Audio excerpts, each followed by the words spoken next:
There are a lot of options out there for how to output our video from our PC engines and Grafx-16. It's definitely a sweet system and deserves a lot of attention. And just recently, we reviewed the Hyperkin HDMI cable for the Sega Genesis. And this cable, despite it not being advertised, does work on a handful of other systems. Now, the PC engine or Grafx-16 is going to be a little different. It does not work with it out the box. But if you do have your system modified properly, you can use this cable. Or if you have a DB graphics booster or the Super SD System 3, you can use this cable. So what we're going to do is take a look at some video footage of some gameplay, do a little comparison as well, so you guys can see how this compares to me, what is the best output option. And that's going to be the HD Retrovision component cables, but we are using those to connect to HDMI through an OSSC. So like in the previous video, you're looking at close to $300 for that. But then at the same time, in order to use this $30 HDMI cable, you do have to invest a little bit to get one of these additional boxes or mods. We'll talk about that a little bit more at the end of the video, but without further ado, I'm going to shut the heck up, let you guys check out the footage. So let's do it.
So there you go, my friends. Little comparison. What did I think? Well, graphics-wise, the visuals, some instances it looks like somebody peed on my screen because it is a little washed out and the color tints are a little off.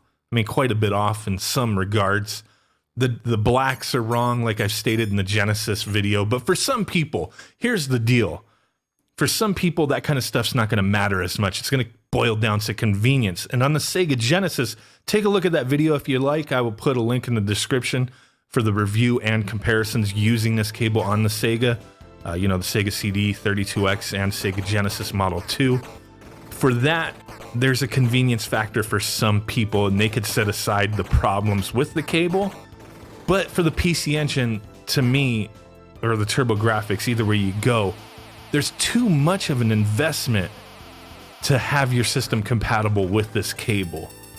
If you're gonna invest the money to set your system up to output the best that it can, why would you default to a $30 cable that the results are fairly akin to those Chinese converter boxes that introduce a little bit of lag? The colors are washed out, so on and so forth. Doesn't look the greatest, but for some people it may be fine. But if you're already in that deep, why not just invest in the HD Retrovision cables? That is, of course, unless you cannot use component on your TV for whatever reason. Some modern TVs will not take 240p over component, so that is a whole other issue. That's why things like the RetroTink and the OSSC are valuable devices to a lot of us. But hey, I just wanted to give you guys the goods, see what I'm seeing, feel what I'm feeling, and just be down in it. There's no right or wrong choices, my friends. You make up your own mind. I'm just here to give you the information that I got. And to me, visuals and audio, that's the information you need. And, you know, the price points, stuff like that. So do with the information as you will. Hey, just here to help. Really do appreciate all you guys. We will test this out, this cable, the Hyperkin HDMI cable. We'll test it out on Neo Geo AES in the very near future because it does work for that as well. Out the box, no additional things needed. So that will be kind of interesting to see. We'll showcase that. But in the meantime, keep being awesome. Really do appreciate it. And with that said, I will catch y'all next time. Peace out, bye-byes, and boom. Bye!